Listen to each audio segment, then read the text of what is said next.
মুম্বাইতে আসার পর থেকে যে জিনিসটা নিয়ে আমি সব থেকে বেশি ভয় পাই সেই জিনিসটাই এখন শুরু হয়ে গেছে।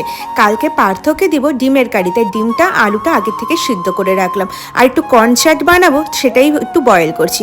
রাতের বেলার জন্য আজকে বানিয়েছি গরম গরম সাদা ভাত, আলু আর হলো বাদাম দিয়ে একটা ভাজা করেছি, আর আম দিয়ে টক ডাল। একটু সুইট কর্নটাকে বয়েল করে নিলে খেতে বেশ ভালোই লাগে, না করলেও চলে। আর তোমাদের যেটা বললাম যে আমি ভয় পাচ্ছিলাম মুম্বাইতে আসার পরে যে জিনিসটা, সে হলো এই বৃষ্টিটা ফাইনালি শুরু হয়ে গেল।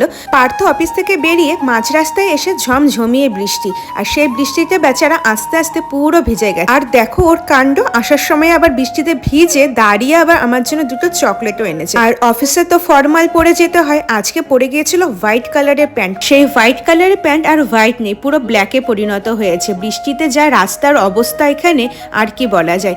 যাই হোক, এখন রাতের আমরা ডিনারটা করিনি। চলো, তোমাদের সাথে দেখা হচ্ছে কাল একটা নেক্সট মিনি ব্লগে। টাটা।